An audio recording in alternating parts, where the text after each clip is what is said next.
வணக்கம். என்னோட close friend, நண்பர் சிவப்பிரியன் சார் இருக்காரு. அவர் வந்து டெக்கன் ஹெரல்டோட தமிழ்நாடு எடிட்டர்னு வச்சுக்கலாம். அஃபிஷியலாக அசிஸ்டன்ட் எடிட்டர்னு சொல்லுவாங்க.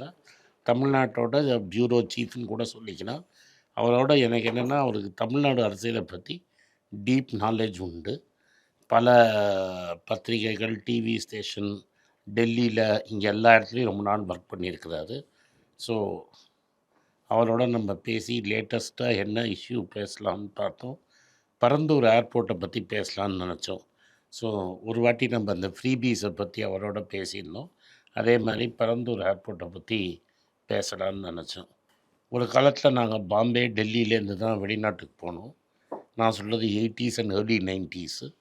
ஆனால் இப்போ நாங்கள்லாம் வந்து மீனம்பாக்கத்துலேருந்து சிங்கப்பூர், இல்லாட்டா மீனம்பாக்கத்துலேருந்து துபாய் போய் அப்படி தான் ரெஸ்ட் ஆஃப் தி வேர்ல்டுக்கு கனெக்ட் ஆகிறோம். ஸோ அங்கே இருக்கிற இமிக்ரேஷன்ஸ், கஸ்டம்ஸ் அஃபீஷியல்ஸ் எல்லாருமே எனக்கு நல்லா தெரியும். ஸோ 2 விங் இருக்குது. அதில் ஒரு டொமஸ்டிக் இருக்குது. அது பெருந்தலைவர் காமராஜர் பேரை சொல்லி காமராஜ் டொமஸ்டிக் இன்டர் ஏர்போர்ட்னு ஒன்று இருக்குது.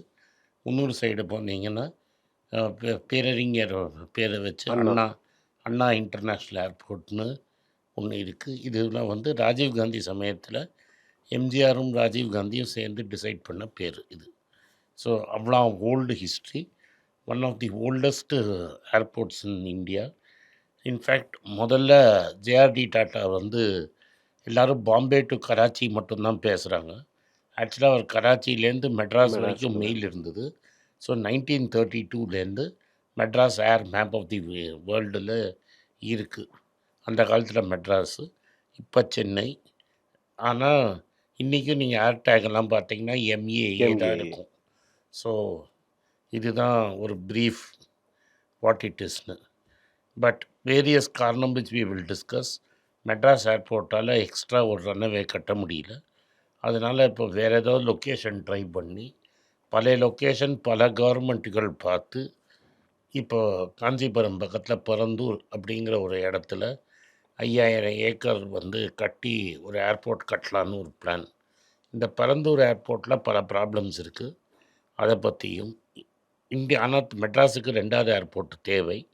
அதை பற்றியும் இதோட வரலாறை பற்றியும் நம்ம சிவப்பிரியன் சாரோட பேசுவோம். சார் நீங்கள் சொல்லுங்கள் சார். சார் 2006ல் திமுக தலைவர் திரு கருணாநிதி அவர்கள் வந்து ஆட்சிக்கு வந்தபோது ஒரு ப்ரொப்போசலை கொண்டு வர்றாரு. சென்னைக்கு ஒரு 2வது விமான நிலையம் வேண்டும் அப்படின்னு. அந்த ப்ரொப்போசல் அவர் கொண்டு வரும்போதே சென்னை வந்து கிட்டத்தட்ட 10 வருஷம் பிஹைண்டு. ஏன்னா அவர் கொண்டு வர 2006, 2007 அப்போவே பெங்களூரில் ஒரு மிகப்பெரிய சர்வதேச விமான நிலையம் கட்டிகிட்டு இருந்தாங்க. ஹைதராபாத்லேயும் கட்டிகிட்டு இருந்தாங்க. இன்றைக்கி என்ன ஆயிருக்குன்னா, சென்னையிலேருந்து பல விமானங்கள் நீங்கள் சொன்ன மாதிரி 90ஸ்லலாம் வந்து சென்னையிலேருந்து ஜப்பானுக்கு, சிங்கப்பூருக்கு, மலேசியாவுக்கு, இங்கேருந்து சவுத் ஈஸ்ட் ஏஷியாவுக்கு எல்லா ஊருக்குமே டைரக்ட் ஃப்ளைட்ஸ் இருந்தது. ஆனால் இப்போ வந்து நிறைய டைரக்ட் ஃப்ளைட்ஸை வந்து கட் பண்ணியிருக்கிறாங்க. அதெல்லாம் எங்கே கொண்டு போயிருக்காங்கன்னா பெங்களூருக்கும் ஹைதராபாடுக்கும் போயிருக்கு. என்ன ரீசன்னா, அது மிகப்பெரிய ஏர்போர்ட், ரொம்ப ஸ்வாங்கியான ஏர்போர்ட். இப்போ பார்த்தீங்கன்னா A380 அப்படின்னு சொல்கிற ஏர்பஸுடைய the longest and the I think ரொம்ப பெரிய பிக்கஸ்ட் ஏர்க்ராஃப்ட் வந்து A380 சென்னையில் நீங்கள் லேண்ட் பண்ண முடியாது. ஹைதராபாடில் லேண்ட் பண்ணலாம், பெங்களூரில் லேண்ட் பண்ணலாம்.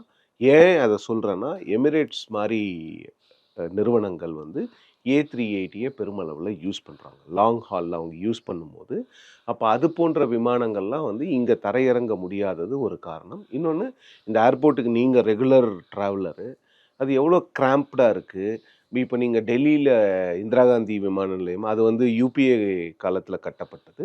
இந்த பெங்களூர், ஹைதராபாத் கூட யூபிஏ காலத்தில் தான் பெருமளவுக்கு பணிகள் நிறைவடைந்து அதெல்லாம் வந்து GMR அது போன்ற பெரிய பெரிய நிறுவனங்களுக்கு கொடுக்கப்பட்டிருக்கிறது. அப்போது சென்னை மாதிரி ஒரு சிட்டிக்கு, ஒரு மெட்ரோபாலிட்டன் சிட்டிக்கு ஒரு ஸ்வாங்கி ஏர்போர்ட் இல்லை அப்படிங்கிறது மிகப்பெரிய மைனஸ். இப்போது ஏன் இமீடியட்டாக ஒரு ஏர்போர்ட் வேணும்னு எல்லாரும் சொல்கிறாங்கன்னா, உங்களுக்கே தெரிஞ்ச மாதிரி தமிழ்நாடோட எலக்ட்ரானிக் எக்ஸ்போர்ட்ஸ் இன்றைக்கி வந்து இந்தியாவில் கிட்டத்தட்ட 45லேருந்து 50% நம்மக்கிட்டேருந்து தான், தமிழ்நாட்டில் இருந்தால் எக்ஸ்போர்ட் பண்ணுறோம். ஃபாக்ஸ்கானாக இருக்கட்டும், டாடா எலக்ட்ரானிக்ஸ் ப்ரைவேட் லிமிட்டடாக இருக்கட்டும், பெகட்ரானாக இருக்கட்டும், நீங்கள் வந்து சால்ப்காம்பு, நீங்கள் எந்த எடுத்துக்கிட்டிங்கனாலும் ஃப்ளெக்ஸில் வந்து இப்போ சிஸ்கோவும் டெலிகம்யூனிகேஷன் எக்யூப்மெண்ட்ஸ்லேருந்து எல்லா எக்யூப்மெண்ட்டும் பண்ணுறாங்க. இதெல்லாம் நீங்கள் வந்து போர்ட்டில் மட்டும் அனுப்பாமல், இப்போ பரந்தூர் ஏர்போர்ட் வந்து பேசஞ்சர் டிராஃபிக்கு மட்டும் இல்லாமல், அங்கே வந்து ஒரு ஒரு கார்கோ வில்லேஜ் வேணும். ஏன்னா சென்னையில் இருக்கக்கூடிய அந்த நிறுவனங்கள் எல்லாமே வந்து கார்கோ அனுப்பணும். இப்போ நீங்கள் உங்களுக்கு தெரியும், சென்னை வந்து ஏன் இவ்வளோ பெரிய அட்வான்டேஜ் எல்லாரும் வராங்கன்னா, விமான நிலையம் மட்டும் இல்லாமல் சென்னைக்கு அருகில் ஒரு 100 கிலோமீட்டரில் 3 போர்ட் ஆக்சஸ் பண்ணலாம். நீங்கள் நெல்லூரில் இருக்கக்கூடிய கிருஷ்ணப்பட்டினம் ஏர்போர்ட் ஆக்சஸ் பண்ணலாம். இங்கே எண்ணூரில் இருக்கக்கூடிய காமராஜர் போர்ட் ஆக்சஸ் பண்ணலாம். அதே மாதிரி சென்னை போர்ட் ட்ரஸ்ட். இதெல்லாம் தான் பெரிய ப்ளஸ்ஸு. சென்னையில் ஒரு பெரிய விமான நிலையம் இருக்கிறது, 3 போர்ட்ஸ் இருக்கிறது, ரயில் கனெக்டிவிட்டி எல்லாமே இருக்கிறது. இன்னும் சொல்ல போனீங்கன்னா, ஆந்திராவினுடைய அனந்தபூர் மாவட்டத்தில் இருக்கிற கியாவினுடைய அந்த ஃபேக்ட்ரியிலேருந்து உங்களுக்கு எக்ஸ்போர்ட் எல்லாமே வந்து சென்னை போர்ட்லேருந்து தான் போகுது. கரெக்ட். ஏன்னா அவங்க அங்கேருந்து இங்கே வரைக்கும் வரணும். ரெனால்ட் நிசான், ஹியூண்டாய், ஹுண்டை, கியா, கியா, இதுக்கு BMW, முன்னால் ஃபோர்டு எல்லாமே இங்கேருந்து தான் தான் அனுப்புகிறாங்க. எஸ். ஸோ நீங்கள் இப்போ கார்கோ வந்துச்சுன்னா பெரிய விஷயங்கள் இல்லாமல் இந்த எலக்ட்ரானிக் எக்ஸ்போர்ட்ஸ்லாம் ரொம்ப ஈஸியாக போகும் அப்படிங்கிறது தான். இது ஒரு பக்கம் வந்து சென்னைக்கு ஒரு பெரிய ஏர்போர்ட் வேணும். சென்னைக்கு பிறகு டெவலப் ஆன சிட்டிஸ் எல்லாம் சென்னையை ஓவர்டேக் பண்ணுறாங்க ஏர்போர்ட் அப்படிங்கிற அந்த இன்ஃப்ராஸ்ட்ரக்சர்னால. இன்னொன்று வந்து நமக்கு இருக்கக்கூடிய நிறுவனங்கள் வந்து புது ஏர்போர்ட்டை எக்ஸ்பெக்ட் பண்ணுறாங்க. அது மட்டும் இல்லாமல் கார்கோவுக்கு வந்து ஒரு பெரிய விஷயம் இருக்கும். இதே கார்கோ விஷயத்தை வச்சு தான் ஒசூரில் வந்து ஏர்போர்ட் கட்டணும் அப்படிங்கிற ஒரு ப்ரொப்போசலையும் டிஎம்கே கவர்மெண்ட் கொண்டு வந்து அந்த ப்ரொப்போசலும் இப்போ லேண்ட் அக்விசிஷன் லெவலுக்கு போயிருக்கு. ஸோ ஹொசூர்லேயும் என்ன சொல்கிறாங்கன்னா, நீங்கள் பேசஞ்சரை வச்சு மட்டும் நீங்கள் வந்து ஒரு ஏர்போர்ட்டை பேசக்கூடாது. கார்கோங்கிறது வந்து ரொம்ப பெரிய விஷயம். அவங்க இன்னொரு சொல்லக்கூடிய விஷயம் என்னென்னா, ஒசூர் போன்ற நகரங்களுக்கு சென்னையிலேருந்து ஒசூருக்கு டைரக்ட் ட்ரெயின் கனெக்டிவிட்டி இருந்துச்சுன்னா, உங்களுக்கு ரோட்டில் எண்ணூர் ஃபவுண்ட்ரிஸ்லேருந்து ஹோசூருக்கு தினமும் ஒரு 200 ட்ரக்கு போகுது. அந்த 200 ட்ரக்கை வந்து நீங்கள் வந்து கிட்டத்தட்ட ஒரு 100 ட்ரக்காக குறைக்கலாம். ஸோ இதெல்லாம் தான் வந்து ஏர்போர்ட் வரணும் அப்படிங்கிறது. பட் அந்த இடத்துல இருந்து தான் நீங்கள் நம்ம பேசிகிட்டு இருந்த மாதிரி திரு கருணாநிதி அவர்களினுடைய அந்த பிளான் டேக் ஆஃப் ஆகலை. அதன் பிறகு ஆட்சிக்கு வந்த ஜெயலலிதா அவர்கள் வந்து அதை கிடப்பில் போட்டாங்க. அதன் பிறகு ஆட்சிக்கு வந்த எடப்பாடி பழனிசாமி அவர்கள் வந்து அதை கொண்டு போனார். 4 சைட்டு ப்ரப்போஸ் பண்ணாங்க. ஏஐ வந்து அதை அவரும் வந்து பெருமளவில் அதை புஷ் பண்ணலை. ஏன்னா அவங்க சைட்டு ப்ரப்போஸ் பண்ண பிறகு கோவிட் வந்துருச்சு. அதன் மேலே பெரிய ஆர்வம் வரல. அப்புறம் திமுக ஆட்சிக்கு வந்த பிறகு 2022 ஆகஸ்ட் 2ஆம் தேதி முன்னாள் முதலமைச்சர் திரு மு.க. ஸ்டாலின் அவர்கள் வந்து பரந்தூர்னு அறிவிக்கிறாரு. 5747 ஏக்கர்னு நினைக்கிறேன். ஒட்டு மொத்தமாக 13 ரெவென்யூ வில்லேஜஸ்ஸு. பேர் பரந்தூர், ஆனால் அந்த ஓடுதளம் வரக்கூடிய இடம் பேர், அந்த வில்லேஜ் பேர் வந்து ஏகனாபுரம். அந்த ஏகனாபுரம் தான் இப்போ வந்து பரந்தூர் ஏர்போர்ட் வராமல் இருக்கிறதுக்கான ஒரு ரீசனாக இருக்குது. ஏன்னா அங்கே தான் மக்கள் வந்து 1200 நாட்கள் வந்து போராட்டம் பண்ணியிருக்கிறாங்க. அந்த மக்கள் என்ன சொல்கிறாங்கன்னா, கிட்டத்தட்ட 1005 வீடுகள் அந்த ப்ராஜெக்டுக்காக இடிக்கணும். அதில் 605 வீடுகள் வந்து அந்த கிராமத்தில் மட்டுமே இருக்குது. மற்ற கிராமத்துலலாம் ஒரு 50 வீடு 60 வீடு அப்படி தான் போகுது. ஒட்டுமொத்த கிராமம் அதோடு சேர்ந்து அந்த ஃபெர்டைல் லேண்ட்ஸும் போகிறதுனால தான் அந்த மக்கள் வந்து பெருமளவில் போராட்டம் பண்ணுறாங்க. இன்னொன்று வாட்டர் பாடிஸ்க்கும் ஒரு பெரிய பாதிப்பு இருக்கும். இந்த என்விரான்மெண்டல் பாதிப்புலாம் இருக்குது. இதெல்லாம் யாருமே வந்து இல்லைன்னெலாம் சொல்ல. ஆனால் பரந்தூரில் விமான நிலையம் வருவது, நான் உங்ககிட்ட ஒரு கொஸ்டினை டாஸ் பண்ண விரும்புகிறேன். என்னன்னா, இவங்க எல்லாரும் இப்போ பரந்தூரை எதிர்க்கக்கூடியவர்கள் நிறைய பேர் என்ன சொல்கிறாங்கன்னா, டீசென்ட்ரலைஸ்டு டெவலப்மெண்ட் பண்ணணும் தமிழ்நாட்டில், மற்ற ஏர்போர்ட்ஸை டெவலப் பண்ணுங்கன்னு சொல்கிறாங்க. அது சரி. ஆனால் சென்னைக்கு வர்றவங்க சென்னைக்கு தானே சார் வரணும். அவங்க திருச்சியில் இறங்கி திருச்சியிலேருந்து எப்படி வருவாங்க? சரி, இதுக்கு வந்து நான் பல லேயரில் பதில் சொல்லணும். சென்னைக்கு 2வது ஏர்போர்ட் தேவையா? டெஃபினட்டாக தேவை. பரந்தூருக்கு நம்ம அப்புறம் வருவோம். நீங்கள் வரலாறை பார்த்தும்போது 4 ஏர்போர்ட்டை அவர் ப்ரைவேட்டைஸ் பண்ண பார்த்தார். மன்மோகன் சிங் 2006 4 ஏர்போர்ட்டை ப்ரைவேட்டைஸ் பண்ணார். புது ஏர்போர்ட்டெல்லாம் கட்ட முடியாது. இப்போ பழைய ஏர்போர்ட்லேயே எக்ஸ்ட்ரா ரன்வே ஒன்று கட்டி அந்த பழைய ஏர்போர்ட்டே பெருசு பண்ணலான்னார். அதே மாதிரி பாம்பேயில் ஒரு ஏர்போர்ட்டு, டெல்லியில் ஒரு ஏர்போர்ட்டு, கல்கட்டா அண்ட் மெட்ராஸ், இதை தான் 4 பிரிவர் செலக்ட் பண்ணது. 4 பெரிய மெட்ரோன்னு. அப்போ இருந்த ஆட்சியில் இதை வந்து தேசியமயமாக்கக்கூடாது. இது வந்து ஒரு தேசியமயமாக்கலாவே இருக்கணும், பிரைவேட்டைஸ் ப்ரைவேட்டைஸ் பண்ணக்கூடாது. பண்ணக்கூடாதுன்னு ஒரு ஸ்மோக் ஸ்க்ரீன் கிரியேட் பண்ணாங்க. ஆக்சுவலாக என்ன நடந்தது பின்னாடிங்கிறது ம். ஒரு பர்ட்டிகுலர் குரூப்புக்கு வந்த கான்ட்ராக்டை நீங்கள் கொடுக்கறதா இருந்தால் நாங்கள் அப்போஸ் பண்ணலை. ஏன்னா அந்த குரூப் இப்போ தான் வந்து ஒரு புதுசாக ஒரு ஏர்லைன்ஸ் ஆரம்பிச்சிருக்காங்க. அந்த ஏர்போர்ட் அவங்களுக்கு கொடுத்துட்டீங்கன்னா நாங்கள் அப்போஸ் பண்ணலை. அப்போ மன்மோகன் சிங் என்ன சொல்கிறாருன்னா, டெண்டர் மூலமாக தான் டெண்டரில் பார்ட்டிசிபேட் பண்ண சொல்லுங்கள், டெண்டரில் யாருக்கு கிடைக்குதோ அவங்களுக்குன்னு. அவங்களுக்கு. உடனே நம்ம தேசியம் பேசி அதை தடுத்தோம். ஸோ தமிழ்நாட்டில் இருக்கிற அரசியல் கட்சிகளை இதை வந்து சரியாக டெவலப்மெண்ட்டுன்னு பார்க்காம அவங்களோட சொந்த ரிக்குவயர்மெண்ட்டை பார்த்தாங்க. இன்றைக்கி நம்ம தைரியமாக பேசலாம். ஏன்னா பார்ட்டி ஃபண்டெல்லாம் காலி பண்ணிட்டாங்க. ஸோ அது ஒரு பார்ட்டி ஃபண்டுக்காக கேட்கப்பட்டது. முன்னோடி அந்த பார்ட்டி ஃபண்டு முடியாதுன்னு சொல்லிட்டாங்க. ஸோ அப்போ வந்து இதையும் கம்யூனிஸ்ட் புத்தோ வந்து கல்கட்டாவுக்கு சூன்யம் வச்சார். எப்போதுமே சேப்பு சட்டை வந்தால் டெவலப்மெண்ட்டே ஆகாது. அது தைரியமாக என்றைக்கோ நாங்கள் கூட கோலிஷனில் இருக்கும்போதே சொல்லியிருக்கிறேன். சேப்பு சட்டை கல்கட்டாவுக்கு சூன்யம் வச்சுட்டாங்க. கடைசி சூன்யமாக அதை வச்சாங்க. இல்லாட்டா கல்கட்டா டு டோக்கியோ எவ்வளோ நல்லா இருந்திருக்கும்னு நீங்கள் பாருங்கள். ஸோ இதுக்கு 2வது ஏர்போர்ட்டு தேவை. அதை முதல்ல கண்டுபிடிச்சது மன்மோகன் சிங். மீனம்பாக்கத்தையே பெருசாக்கிடுறேன், இன்னொரு ரன்வே கொடுக்குறேன் அப்படின்னாரு. இந்த A380லாம் அங்கே இறங்கியிருக்கும். பட் அங்கே என்ன ப்ராப்ளம்னா, சேம் அரசியல் ப்ராப்ளம் தான். ஆண்ட எல்லா கட்சியும் ப்ராப்ளமு. சுற்றி இந்த ஃப்ளைட் பாத்துன்னு ஒன்று இருக்குது இல்லைங்களா, அந்த ஃப்ளைட் பாத்தில் அப்ரூவல் கூடாத வீட்டிலலாம் நம்ம ரியல் எஸ்டேட் வியாபாரம் பண்ணி வீடு கட்டிட்டோம். ரைட்டா? அடையார் ரிவர் வழியாக தான் அந்த 2வது ஃப்ளைட் பாத்து வரும். பல ஆயிரம் வீட்டை இடிக்கணும். அந்த ரியல் எஸ்டேட் ரொம்ப காஸ்ட்லியாக பண்ணிட்டாங்க. நம்ம ரியல் எஸ்டேட் வியாபாரிகள் கொடுக்கக்கூடாத பர்மிஷனை கொடுத்ததுனால சென்னை ஏர்போர்ட்டை விரிவாக்கம் செய்ய முடியாதது. இது முழுக்க முழுக்க தமிழ்நாட்டு ஆண்ட யாரெல்லாம் ஆண்டாங்களோ அவங்களோட பொறுப்பு. இதை நம்ம எப்படி வேணால் நீங்கள் காதில் பூ சுற்றலாம். இதில் வந்து இந்த பீரியடில் 1990ஸ்லேயே மெட்ராஸ் பெங்களூர் ஏர்போர்ட் ஒன்று ரெடி பண்ணி, மன்மோகன் சிங் காலத்தில் அதை புஷ் பண்ணி ஒரு ஏர்போர்ட் ரெடி பண்ணிட்டாங்க, கெம்பகோடா இன்டர்நேஷ்னல் ஏர்போர்ட். ஹைதராபாத்லயும் அதே மாதிரி தான். ராஜீவ் இல்லை, அது காந்தி இருக்கிற ஏர்போர்ட்டை ராஜீவ் காந்தி ஏர்போர்ட்டாக ஆக்கிட்டாங்க. இல்ல சார், அது புதுசாக கட்டிட்டாங்க. பேகம்பட்ல இருந்த ஏர்போர்ட்டை ஏர்போர்ட் காலி இருக்கு, பண்ணிட்டாங்க. புதுசா ராஜீவ் காந்தி சம்ஷாபாத்ல ஒரு ஏர்போர்ட் பண்ணி பெருசாக கட்டிட்டாங்க. இதில் என்னென்னா ஹைதராபாத்தில் நல்ல ரோடு வந்துருச்சு. ஆமா. ஆனால் இன்றைக்கும் நீங்கள் பெங்களூர் ஏர்போர்ட் போகணுன்னா 45லேருந்து 50 நிமிஷம் ஆகும். ஆமா. இன்னும் பெருசாக லிங்க்கெல்லாம் அவங்க சொன்ன ரயில் லிங்க்கு, ரோட் லிங்க் இருக்கு, ரைட் லிங்க் இல்ல. ரயில் லிங்க்கெல்லாம் இல்லை. டிராஃபிக்கில் 2 மணி நேரம் ஆகும் போகிறதுக்கு. அதாவது மெட்ராஸுக்கு ஃப்ளைட்டு பிடிக்கணுன்னா நீங்கள் 3 மணிக்கே 5 மணி ஃப்ளைட்டுக்கு நீங்கள் 3 மணி 2:30 மணிக்கே கிளம்பினா தான் பிடிக்க முடியும். அது ப்ராப்ளம் இருக்குது. பரந்தூரில் என்னை பொறுத்த வரைக்கும் இவங்க சொல்கிற லிங்க்கு வராது. நீங்களாம் நம்புறீங்க லிங்க்கு வரும்னு. வரும். வராது. எப்போ வரும்னா, உங்கள் பேரன், என் பேரன், எனக்கு பேரன் இல்லை, என் தங்க பேரன், உங்கள் பேரன், என் தங்க பேரன் 2 பேரும் விளையாடுறச்ச வரும். இப்படி தான் நம்மளோட implementation of infrastructure irrespective of party. இல்ல சார், இங்கே தான் எனக்கு இப்போது விஜய் அவர்கள் ஆட்சிக்கு வந்த பிறகு, முதலமைச்சர் வந்த பிறகு அவர் வந்து இந்த அர்பன் இன்ஃப்ராஸ்ட்ரக்சரில் ஃபோக்கஸ் இந்த பண்ணுறாங்க. தனியாக இப்போ 2வது பாயிண்ட் அர்பன் இன்ஃப்ராஸ்ட்ரக்சர் தான் வரப்போகிறேன். தமிழ்நாட்டுக்கு என்ன வேணுங்கிறத சொல்ல போகிறேன். ஸோ எனக்கு நம்பிக்கை இல்லைங்கிறத நான் சொல்லிடுறேன் சார். பட் பரந்தூர் இல்லைன்னா வேற எங்க? பரந்தூரே நீங்கள் கட்டுங்க இல்ல, சார். இன்னொரு ஏர்போர்ட் நாம எங்க கொண்டு, ஏன்னா டைம் இஸ் ரன்னிங் அவுட். இப்போ சார், என்ன கேட்குறீங்களா?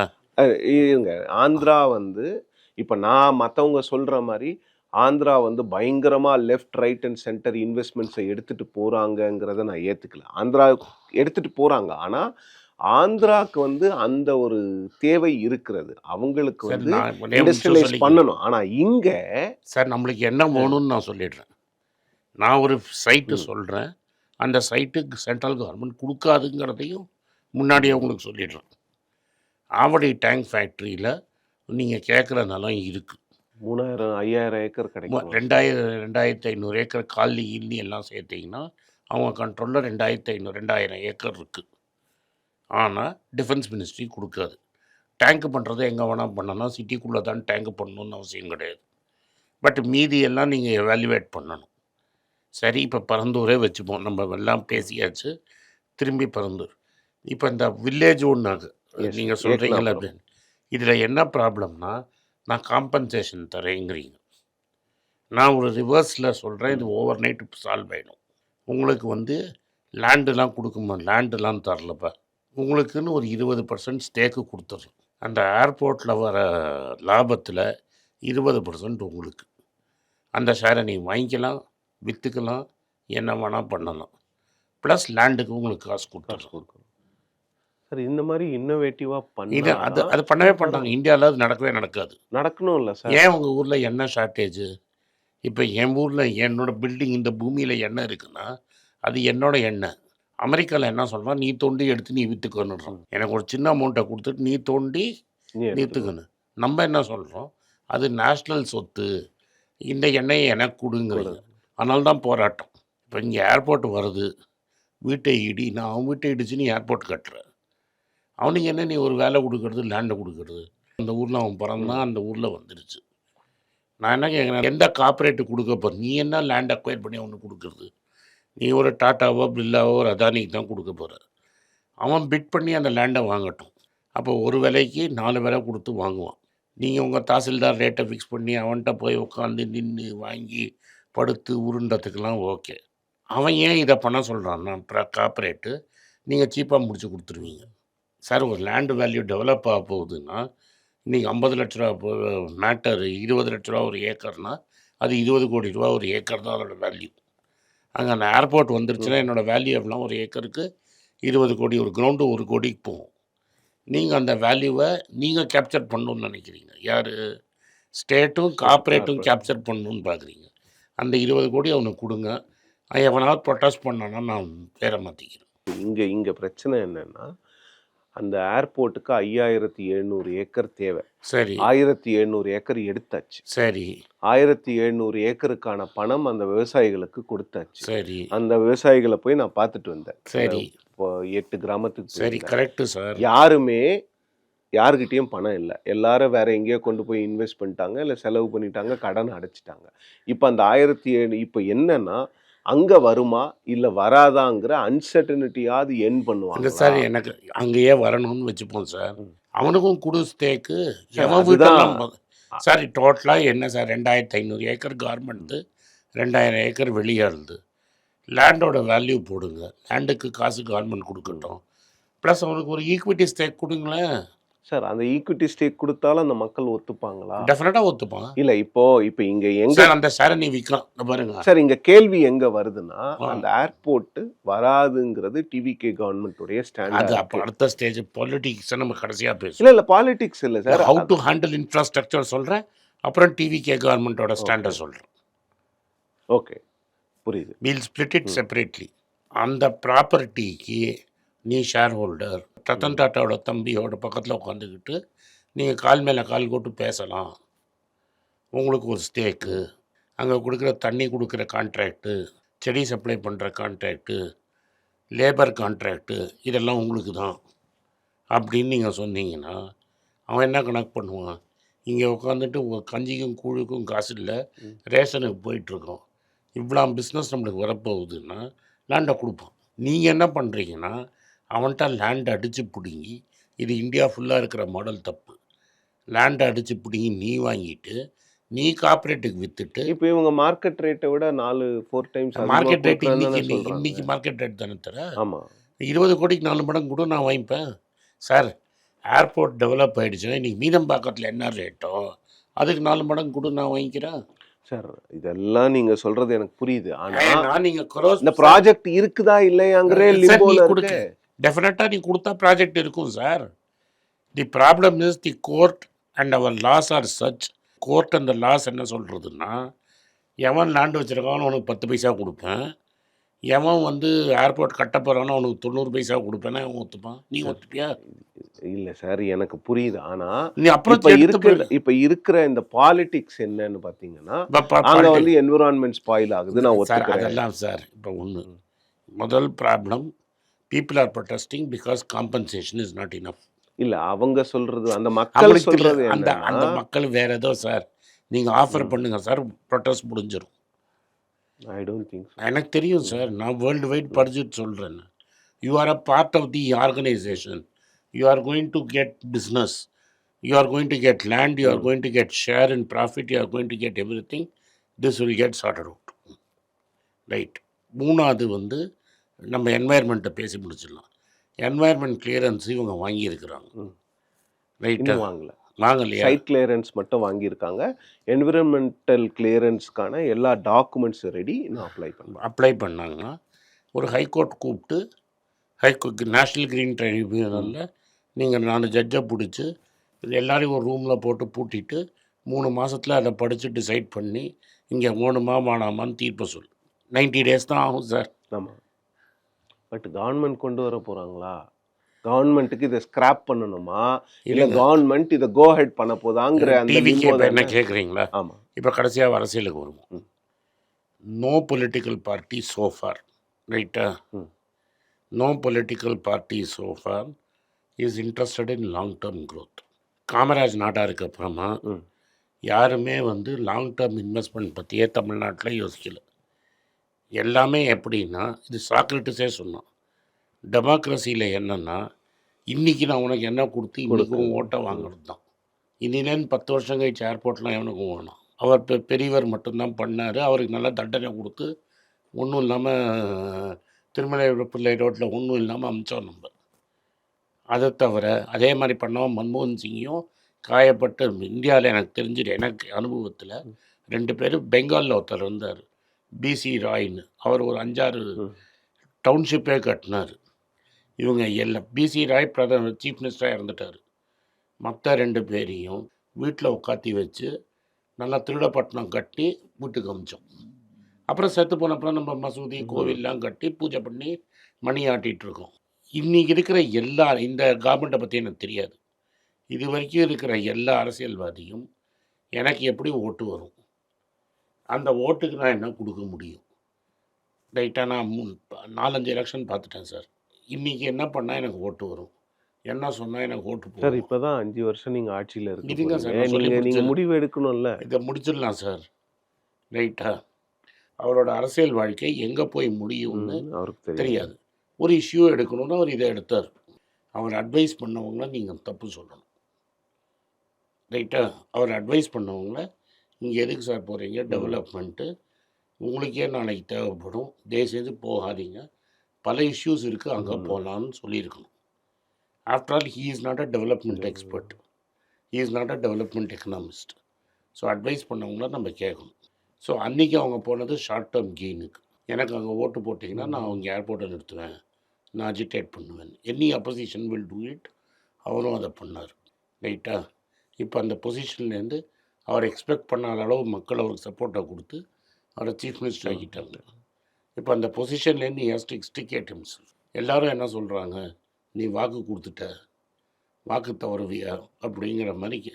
ஸோ அவர் பப்ளிக் இமேஜாக அவர் மேனேஜ் பண்ணணும். First he has to manages. நான் இன்றைக்கி ஏர்போர்ட் வரும் 10 வருஷம் கழித்து எல்லோரும் ஹாப்பியாக இருப்பாங்கங்கிறத நான் ஒத்துக்கிறேன். பட் அடுத்த எலெக்ஷன் அவர் தோற்றுருவாங்கிற பயம்தான் அவருக்கு இருக்கும். அடுத்த எலெக்ஷனு அவர் தோற்றுருவாராங்கிறது தான். எனக்கு ஒன்றும் ஸ்டேக் இல்லை, உங்களுக்கு ஒன்றும் ஸ்டேக் இல்லை. For him is life is at stake. Sir that's true. இருங்க, நான் சொல்லி முடிச்சிடுறேன். அதனால any decision will not come until this by election is over. That's true. I am not even expecting a decision immediately after by election. இங்கே என்ன சிக்கல்னா, இந்த limbo, தேவையில்லாமல் social media discussions, அதெல்லாம் என்ன பண்ணுறது. அவர் என்ன பண்ணுவாருன்னு நான் நினைக்கிறேன்னா, இந்த பை எலெக்ஷன் முடிஞ்சு இந்த லோக்கல் பாடி எலெக்ஷன் முடிகிற வரைக்கும் ஒன்றும் பண்ண மாட்டார். லோக்கல் பாடியில் அவர் எவ்வளோ ஜெயிக்கிறாருன்னு பார்த்துட்டு, if is sure of himself, அதாவது என்னோட இந்த ரிஸ்க்கை நான் எடுத்ததுனால என் அரசியல் வாழ்க்கை பெருசாக அஃபெக்ட் ஆகாதுன்னா, then he will listen to people. என்னது கேட்பார். அதுக்கப்புறம் அவரை கன்வின்ஸ் பண்ண வேண்டியது எக்ஸ்பர்ட்ஸ், அஃபீஷியல்ஸ். எந்த ஐஏஎஸ் ஆஃபீஸர் மேலே எனக்கு நம்பிக்கை கிடையாது. எக்ஸ்பர்ட்ஸ், எந்த ஐஏஎஸ் ஆஃபீஸருக்கும் பிளேன் விடணுமா விடக்கூடாதான்னு தெரியாது. டெவலப்மெண்டல் எக்கனாமிஸ்ட் ஒன்று. சார் அந்த இடத்துல நீங்கள் ஏர்போர்ட் பண்ணலான்னு ஏஐஏ கொடுத்த ரிப்போர்ட்டில் தான் 4 இடத்துல ஒரு இடம் சூஸ் பண்ணியிருக்கோம். அது ரைட்டு சார். இப்போ என்ன கன்வின்ஸ் பண்ண நீ வேற கன்வின்ஸ் பண்ணணும்ல. சார் அவரை கன்வின்ஸ் பண்றத விடுங்க. அதுக்கு அவர் என்ன இப்ப பண்ண என்னன்னா சார் உங்களுக்கு பழைய ஹிஸ்ட்ரி ஒன்று சொல்கிறேன். இல்ல இப்ப இங்க எது மாதிரின்னு சொல்லிடுறேன். இல்ல இல்ல கொச்சையில் ஒரே நிமிஷம் ஒரு முடிச்சிடுறேன். எக்ஸாம்பிள் சொல்கிறேன். 2009 நம்ம நியூக்ளியர் டீல் பார்லிமெண்ட்டுக்கு வருது. 2008ல 2008 நீங்கள் டெல்லியில் இருந்திருப்பீங்க. அப்போ வாஜ்பாய் இல்லை, ரொம்ப உடம்பு முடியல. எல்கே அத்வானி அத்வானி அரசியலுக்காக அதை அப்போஸ் பண்ணார். இன்றைக்கி இவங்க அதை யூஸ் பண்ணி தான் சாந்தி ஆமா. பில் பாஸ் பண்ணியிருக்காங்க. அதை அப்போஸ் பண்ணுறாரு. மன்மோகன் சிங் என்ன பண்ணுறாரு, சமாஜ்வாதியை கன்வின்ஸ் பண்ணணும். சமாஜ்வாதி கன்வின்ஸ் ஆகிட்டார். பட் பெல்ட்டி அடிக்கிறதுக்கு ஒரு அப்துல் கலாம் அவர்களை போய் பார்க்க வச்சு முடிச்சிட்டாங்க. அதே மாதிரி ஒரு எக்ஸ்பர்ட் விஜய் கன்வின்ஸ் ஆனப்புறம் 4 எக்ஸ்பர்ட் போய் விஜய் இது தமிழ்நாட்டுக்கு இது ரொம்ப நல்லது, இதனால் தமிழ்நாட்டில் பாலா தேனா ஓடும் அப்படின்னு 4 பேர் கன்வின்ஸ் பண்ணால் அவர் எஸ் சொல்ல போகிறார். பட் அது எப்போ நடக்கும்னா பை எலெக்ஷனும் லோக்கல் பாடி எலெக்ஷனுக்கு அப்புறம் தான் அதை ட்ரையே பண்ண முடியும். அதை ட்ரை பண்ண முடியுங்கிறது நான் ஒத்துக்கிறேன். நான் இன்னொன்றும் சொல்ல வரேன். இந்த பரந்தூர் ஏர்போர்ட்டில் இருக்கிற இந்த டைலமானால பெருமளவில் இன்வெஸ்ட்மெண்ட் கிளைமேட் எல்லாம் அஃபெக்ட் ஆகாதுங்கிறதும் நான் ஓரளவுக்கு ஒத்துக்கிறேன். ஆனால் இப்போது நடக்கின்ற இந்த சோஷியல் மீடியா டிபேட்ஸ் இருக்குல்ல, அதெல்லாம் எப்படி ஹேண்டில் பண்ண இப்போ போகிறாங்க? எனக்கு இந்த சோஷியல் மீடியா டிபேட்டை நான் தனியாக சொல்கிறேன். இன்றைக்கி இருக்கிற சோஷியல் மீடியா டிபேட் வந்து primarily run by DMK. Media Tamil Nadu media எப்படி நேஷ்னல் மீடியா பிஜேபி கண்ட்ரோலில் இருக்குதோ, main stream Tamil media including the so called national daily is completely under the control of DMK. இவங்க இன்னும் டிஎம்கேயில் இப்போ நீங்கள்லாம் national media outside Tamil Nadu, உங்களது வந்து டெக்கன் ஹெரால்டு, உங்களெல்லாம் ஒன்றும் பண்ண முடியாது. இன்றைக்கி இருக்கிற டிவி டிபேட் நீங்கள் பாருங்கள், யாராவது ஒருத்தர் அயோத்தியா பற்றி பேசியிருக்காங்களா? பேசலை. நாங்கள் பேசியிருக்கோம் சார் புதிய தலைமுறையில். நான் புதிய தலைமுறையே பேசியிருக்கோம் சார். இவ்வளோ டீட்டெயில்டாக இப்போ லக்ஷ்மி நாராயண் ஒரு தமிழ் ஐஏஎஸ் ஆஃபீஸரோட 4 கோடி ரூபா ராமச்சரித்திர மானஸ் கடை காணும் அப்படின்னு நான் தமிழ் மீடியாவில் பார்க்கல. பெருசாக சமஸ் பேசியிருப்பார், டேட்டில் இல்லை. இப்போ நான் டிவி டிபேட் பார்க்குறது இல்லை. டிவி டிபேட் பார்க்குறவங்கலாம் என்ன சொல்கிறாங்கன்னா, திமுக காரனை பேசுகிற அளவில் பேச விடுற அளவில் டிவிக்கு ஆளுங்களை பேச விட்றது இல்லை அப்படிங்கிற குற்றச்சாட்டு அதெல்லாம் மாறிடுச்சு சார். மாறிடுச்சு. இதெல்லாம் மாறிட்டு இருக்கு. நானும் டிவி டிபேட்ஸ்க்கு ரெகுலராக போகிற ஆள் தான். ஸோ அதில் வந்து மாறினாதான் டிவிகேவை கிரிட்டிசைஸ் பண்ணுறதுக்கும் அங்கே ஸ்பேஸ் இருக்குது, டிவிகேவை ப்ரைஸ் பண்ணுறதுக்கும் ஸ்பேஸ் இருக்குது. நான் பார்த்த வரைக்கும் புதிய தலைமுறை சமஸ் தவிர வேறு யாரும் வந்து பேலன்ஸில் விஜய் வந்ததை அக்செப்ட் பண்ணிக்க முடியல எடிட்டர்ஸால். Because they didn't see it coming. Neither you saw it coming nor I saw it coming. But at least I saw change was coming.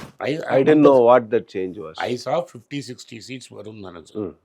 இது hung assembly with Vijay 60 seats with Vijay. அவர் 105 seat ஜெயிப்பார்னு எனக்கு தெரியாது. இல்லை நானும் எதிர்பார்க்கல. நான் ஏன் மாறினேன்னா, திருவள்ளூரில் ஒரு ஸ்கூல் டீச்சர் வந்து which is a traditional DMK vote from 60s, அந்த காலத்துலேருந்து திமுக போட வேண்டிய டீச்சிங் யூனியனில் ஒரு லேடி என் ஒய்ஃபோட கிளாஸ்மேட் கூப்பிட்டு என் ஒய்ஃபை கன்வின்ஸ் பண்ணுறாங்க. ஓகே, ஒரு வாடி போடி பேசுகிற ஃப்ரெண்ட்ஸு, நீ வந்து ஒரு வாட்டி மாற்றி போடலாம்ல, நாங்கள்லாம் எங்கள் கான்ஸ்டுவன்சியில் மாற்றி போட போகிறோம். அப்போ நான் சொல்லிட்டேன் 60 லுக்ஸ் லைக் பெட்டர்னு. ரைட்டா? ஸோ இதில் வந்து I am sure he is bro development. that I have no doubt about and he will definitely push through this airport, but you have to அவருக்கு நீங்கள் டைம் கொடுக்கணும், அவகாசம் கொடுக்கணும்னு அவர் சொன்ன மாதிரி நீங்கள் அவகாசம் கொடுக்கணும். சார், இந்த பாலிடிக்ஸ் எல்லாம் தாண்டி ஒரு புது ஏர்போர்ட் வர்றதுனால என்னென்ன ப்ளஸ்ஸஸ் ஆஸ் அன் எக்கனாமிஸ்ட்? நீங்கள் ஃபஸ்ட்டு ஒரு ஏர்போர்ட் வருதுனாலே கனெக்டிவிட்டி இன்க்ரீஸ் ஆகும் சார். நீங்கள் பெருசாக எவன் ஃப்ளைட் வந்தது கார்கோ வந்ததுலாம் அப்புறம் அதை சுற்றி எவ்வளோ ஹோட்டல் வரும். தட் இஸ் இறங்கி ஊருக்கு போகிறவங்களாம் நைட்டு தங்கிட்டு போவாங்க. இப்போ டெல்லியில் we have something called Delhi city. அது பணக்காரன் சார். நான் சொல்கிறது இப்போ துபாயிலேருந்து ஒரு லேபர் வரும், இறங்கி அவன் மதுரைக்கு போகணும், நைட்டு 2 மணிக்கு ஃப்ளைட் வந்தால் உடனே ஓட மாட்டான், வந்து தங்குவான். சிறு தொழில் நிறைய வரும், ஹோட்டல்ஸ் வரும், ரெஸ்டாரண்ட்ஸ் வரும். ஆமாம், 1 லட்சம் பேருக்கு வேலை வரும். மீனம்பாக்கத்தில் நார்மல் சிட்டி ஆகிடுச்சு. நீங்கள் ஏர்போர்ட்டு அது இப்போ கொஞ்சம் டிராஃபிக் கொஞ்சத்தினால ஒன்றும் குறையாது. ட்ரைடண்ட்டில் பிஸ்னஸ் பண்ணால் குறையிடும், மற்றபடி ஒன்றும் குறையாது. 4 5 ஸ்டார் ஹோட்டல் வரும், ஆக்டிவிட்டி வரும். சார் இன்னொன்னு, இப்போ வாஷிங்டன் போன்ற சிட்டீஸ்ல, லண்டன் போன்ற நகரங்கள்லலாம் பார்த்தீங்கன்னா, ஒரு நகரத்துக்கு 4 ஏர்போர்ட், 5 ஏர்போர்ட் சார் அவங்க வச்சு டெஃபினட்டாக தானே வரும் இருக்கிறாங்க. சார். 1,00,000 பேருக்கு வேலை ம். கிடைக்கும் சார். இதை தான் யாராவது எடுத்து ம். அவருக்கு சொல்லணும் சார். 1,00,000 பேருக்கு பேருக்கு நல்ல வேலை வேலை கிடைக்கும். கிடைக்கும் சார். நீ டிகிரி அதெல்லாம் ம். நீங்கள் படிச்சிருக்க வேண்டாம். ரைட்டா? இது ஆமா. இது ஸ்ட்ரெயிட். ரைட். இப்போ உங்களுக்கு நீங்கள் வந்து ஒரு பெரிய கிரவுண்ட் ஸ்டாஃப்ல இருந்து 1008 அது வேலை இருக்குல்ல? அதெல்லாம் தனி. நான் அதுக்கே வரல. ஓகே.